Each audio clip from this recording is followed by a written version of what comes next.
Hey YouTube, figured it's been a long time since I posted an update, so this is what Mackey's Motors has been working on with my students at Sussex County Technical School in New Jersey. It's been a long process. This is a 1966 AMC Marlin. Long story short, the owner was ill. The car had been stuck in a garage for about 8 years, and they were doing a mechanical restoration, and unfortunately the mechanic had passed away and they were unable to complete the restoration. Engine was left in pieces and required a lot of machine work. Plus, when I got the call that I could have the car, scrappers had already entered the garage and taken a lot of stuff. So several trips back and forth to the garage to grab anything that looked like it belonged from the 1960s, and we were able to locate a lot of parts. I've been sourcing a lot of parts from a friend I made up in Massachusetts, and we were able to put together a complete engine. We restored the AC compressor, but the clutch is grabbing, even though there's no lines hooked up to it, so we're gonna have to work on that. Probably replace the clutch. Pretty much anything that's black we had to source from parts cars. Had to get a new alternator. Carburetor was actually a factory replacement that was purchased and found in the trunk of the car after I was able to have keys made for the car because the keys went to the scrap.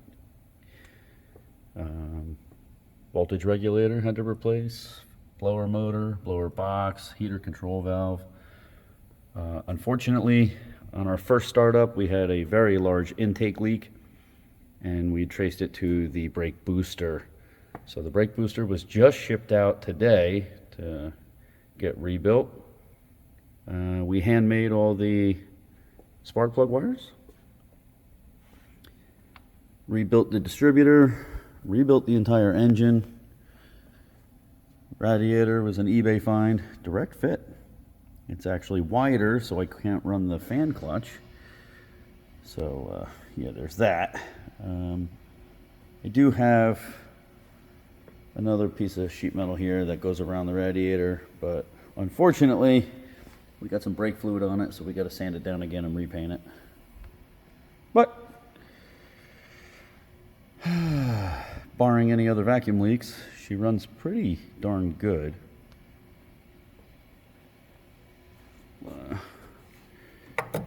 Connect the battery. Just like a classic, we gotta pump the gas a couple of times. And if I can hold this steady while I crank it.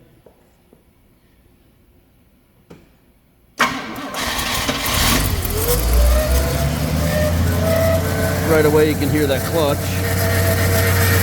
Not supposed to be spinning.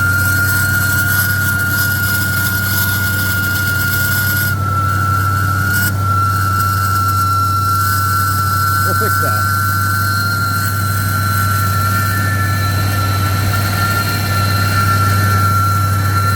Oh! Loud.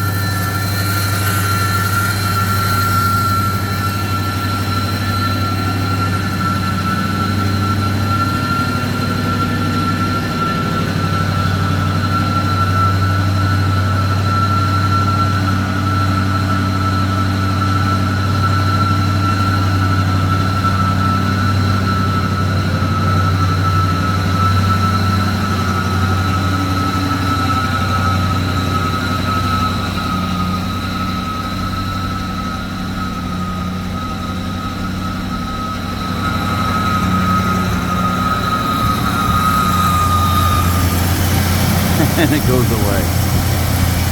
Car slowly warms up.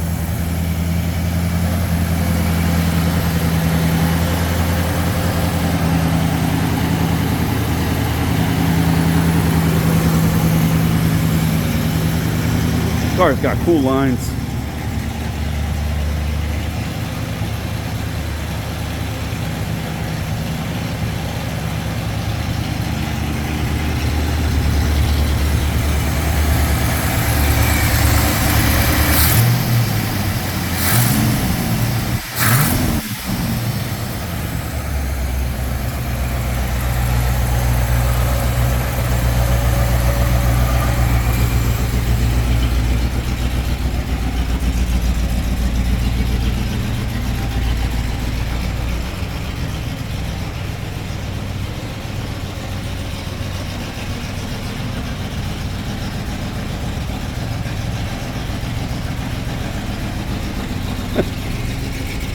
box for the carburetor.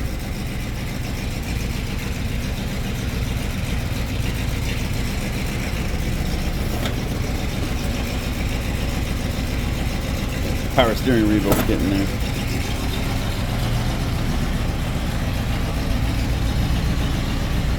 That's what we've been working on. Active motors.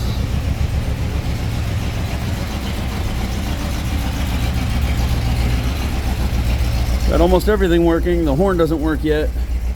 Gotta replace the relay. Getting ready for a car show, and that's why we need the brake booster back.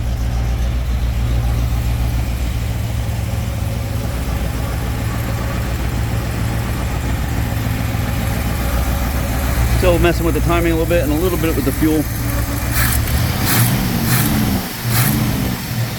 It's been a long time since I tuned a Holley 4-barrel, but it's like riding a bicycle. Started playing with it and started remembering things. Shut it off. So you can hear me. Oh, left the headlights on. So this is a 1966 AMC Marlin, and not too many of them made. It was a little bit over 4,000. The experts will chime in and give the exact numbers. I joined a couple of Facebook pages because I didn't know much about the car. It's ironic.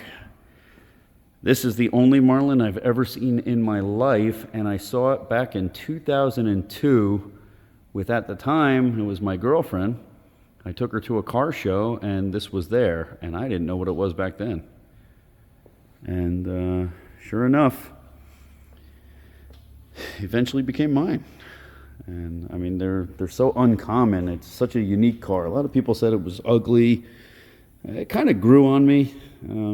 It's no Dodge Charger, but the 327 had a decent horsepower. This is an AMC 327, so there's some major differences to a Chevy 327. I mean, the biggest difference, aside from the valve covers being the two stud, the exhaust, I don't know if you can see it down there, it's a Siamese exhaust, so two cylinders meet up together into one port, so there's only 3 ports on the exhaust. It's kind of like the strangle of this engine. It really holds it back. Intake manifold also has 2 heat risers in it, and that's a heat riser, and on the other side it has one, and they're pretty limiting too. But all in all, it's a pretty stout engine. They were fairly bulletproof as long as you took care of the oil, because the rear head bolt is also the bolt that is an oil passage for the rocker shafts. So you have to stay on top of that oil. But pretty much every single thing under this hood has been refurbished or is new. Master cylinder was new in the box. We rebuilt the power steering pump. We rebuilt the AC compressor. We replaced the alternator. There is a brand new water pump behind there, a brand new fuel pump, brand new battery, brand new radiator, brand new blower motor. And like I said, I mean, pretty much anything that's black under the hood we had to replace because we couldn't find it. Likewise, oh, back here, that's a custom-made throttle linkage. Don't mind the goober welds. Had a 6-cylinder throttle linkage, and we had to weld it to meet the 4-barrel V8. And I had to replace the whole entire throttle bracket assembly because it did not come with the car. It was one of those items that was just lost in the mess. So this crazy contraption here is the whole entire throttle assembly, and it goes down there to the throttle pedal. So we had to replace that whole assembly. This is dealer added on air conditioning. It's not factory air, so it's kind of a unique bracket. We had to fabricate 2 spacers because obviously they were missing from the engine, which was unfortunate, but we got it lined up. The belts are pretty straight, and the aftermarket dealership air is right there. It's the Mark IV. I've been told that this dash was replaced, probably under warranty at a dealer, because it looks like it is, what did he call it? I believe it might be a Rambler dash or an Ambassador set of gauges. They're the correct gauges, they just have the wrong background. They're supposed to have this cool silver stuff behind them. All the Marlins had different color gauges.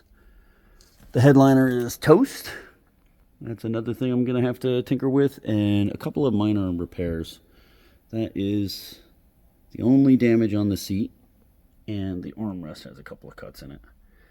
It's got the original carpeting. Back seat's original. The plastics are all original. There's actually a model back there, and apparently they're a little expensive. I do have a very fancy air cleaner for it when it's all finished. We've been playing with the timing. The timing has been set a couple of times, and then I didn't like it when I was trying to tune the carb. It would sputter a little bit. When we very first got it running, teaching my high school students how to set a distributor, we were off by one tooth, and it, boy, did it backfire. So anyway, we got the fancy, we got a book from our restoration. Got some great pictures of putting it together. And we got a nice Holly filter. Oh, I had to get out here. So this is the book that I had Google make for me, Google Photos. If anybody ever uses it, I don't get paid. I don't get any sponsorships or anything like that, but they do a fantastic job. Look at the dirty handprints on this thing. Oh, I'm going to beat these kids. But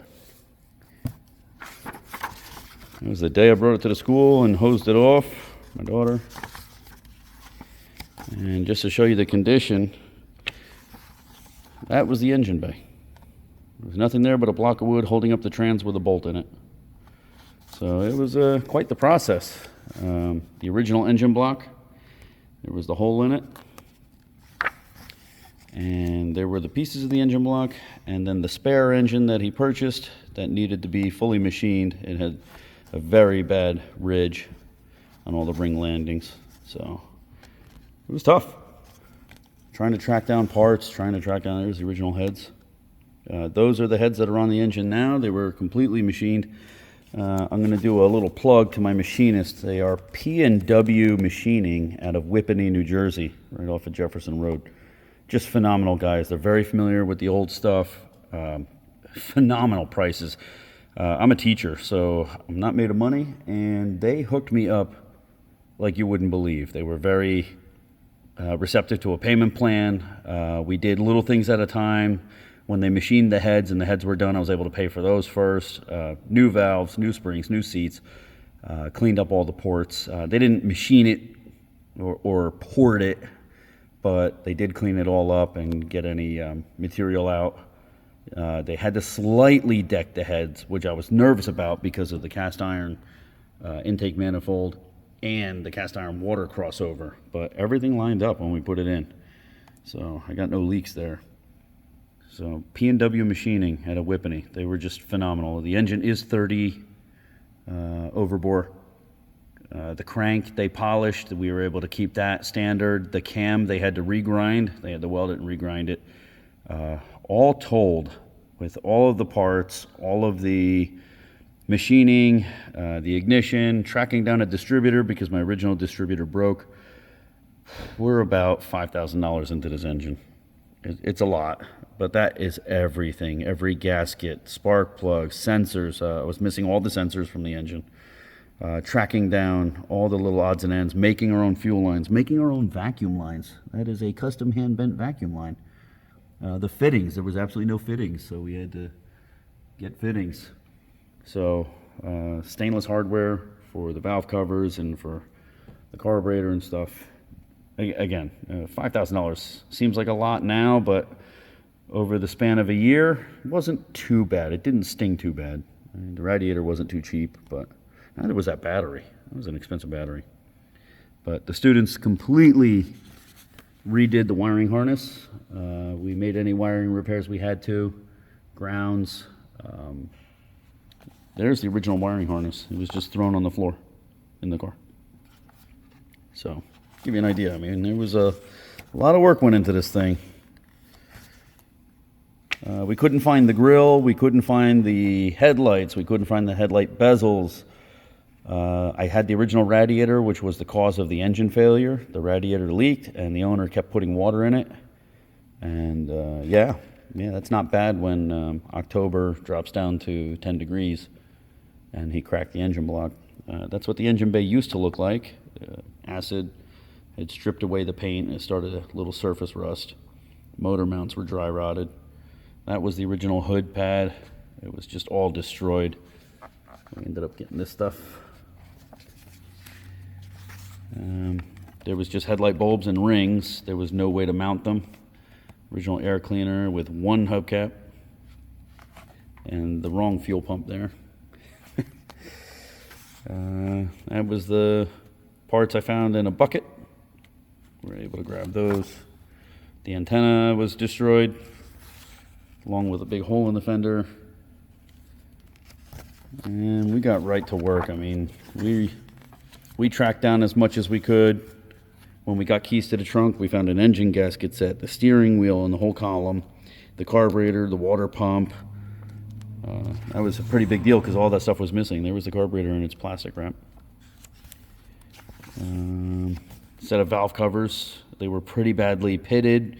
I would say a solid 2 hours went into just Brillo.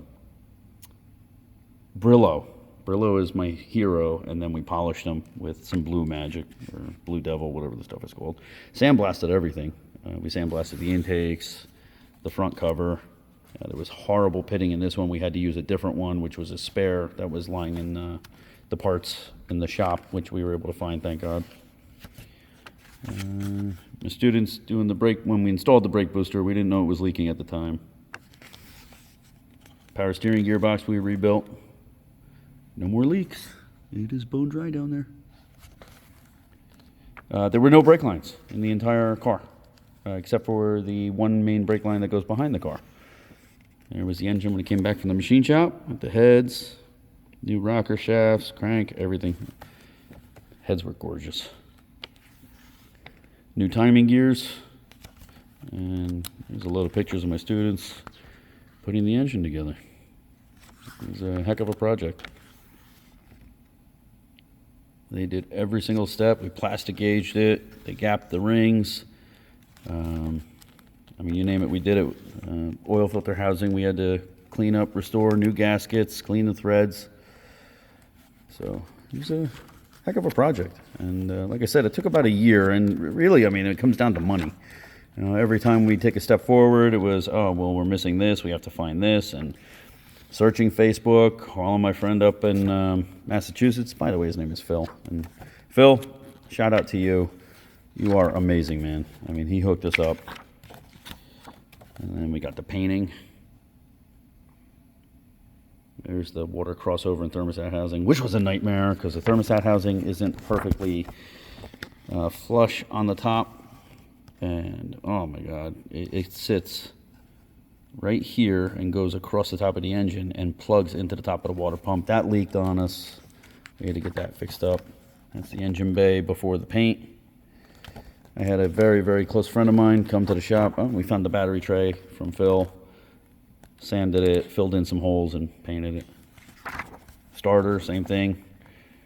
It's the original starter. We took it apart, cleaned up the Bendix, and checked the windings. Tested good, so we put it back together, and clearly it starts. So all new hand bent brake lines going around the throttle pedal and linkages. And then Phil hooked us up with the headlight buckets so that we could mount the headlights and then put the rings on. We found the grill inside the trunk. And yeah. We don't do body work here. It's only an ASE certified garage. So my guy came and did it for me. Huge favor. He primed it, waited a couple of days. We sanded it a little bit more, and then he came and painted it. And I'm going to say he did a pretty darn good job. Those are not runs in the paint back there. That's sealant. But yeah, he did a phenomenal job, especially where the battery was. It just came out amazing. We didn't do the hood because I still had the cloth on the hood. So that's next. We're going to get that done. But yeah, so really cool Google book. Really cool project. The last time I checked in with you guys, we had the tractor going, and that was over a year ago. Pretty wild to think it's been a year. My students are swapping an engine on a Traverse for a fire chief. Here's the old Z car. The tractor's still here. It still runs. Got a little small issue with the carburetor. I'm thinking the float may be sticking because it likes to dump out all its fuel. But still got it. Still runs. If you know anybody wants to buy it, might sell it. Put some money back into the Marlin. These shelves, when I first got the shelves, I actually purchased these shelves just for the Marlin parts. There's the alternator that was on the Marlin. And there was the badly pitted front cover. You can see the damage in there. There was the wrong fuel pump. Found that out. We have extra motor mounts. This carburetor we completely disassembled, sandblasted, and we were going to rebuild it and put it on there. That is, unfortunately, had the wrong linkages on the side. This is from a early Mustang. Also had an Edelbrock line around, but it wasn't going to go. The original coil, but we found some cracks in it, so we decided not to use it. That was an old Eklund. What else was there? There's the original push rods. The original racks, which had severe wear. Especially, he showed me one in the middle had a lip. It was cut pretty bad. So we had to replace those. Thank God somebody still makes them. The original belts. Original head gasket. Exhaust that was probably cut off the parts engine that we got. And that's pretty much it. That was it for the spare parts. There's the old timing set. But yeah, just chugging away. Here's the old motor mounts. So we're really, really proud of accomplishing. We started the build. We started the engine build in, I believe it was April when the first major parts came back. April or May of last year, 2025. And really, really hit it this winter, getting all the odds and ends buttoned up. We were supposed to take it to a car show in November, but the car show ended up being postponed, and we were going to have to tow it. We didn't have everything done yet. The brake lines, we were still fabricating. Still waiting on, there was a couple little odds and ends with the engine. The vacuum lines were the biggest challenge. I had to get a lot of pictures from my friend Phil and from Google searches to get these vacuum lines figured out. That vacuum line right there will eventually go to the distributor, but I was told we could just plug it. You don't have to have the vacuum advance on there. You know, it's going to be warm weather driving for the most part for this car. Same thing, I still do not have a heater core. I have two heater cores. They go back there. Whoop. Two heater cores, and they both leak. So we'll be shipping one out. Over there is the horn relay. That is not working, so I don't have any cool horns to blow. It's kind of annoying. But anyway, that's my 25-minute update. Just wanted to get you guys a good look at it. We have a car show June 7th of 2026. It is the Justice for DJ car show. He was a tow truck operator, roadside service, who was unfortunately killed while working on the side of a highway, tragically. So we are supporting the cause. We're going to have a tent set up there if anybody wants to go. It's in Morristown, June 7th. You can look it up on Facebook, Justice for DJ. This will be running and driving there. That was the ultimate goal, and that's what I'm working towards. So thanks for stopping in and checking it out. Hopefully you enjoy the video. If you have any questions, post it up in the comments. Like, subscribe, ring the bell for notifications. Mackey's Motors. Like I said, 66 AMC Marlin. And it will be driving the next video. Thanks for checking it out.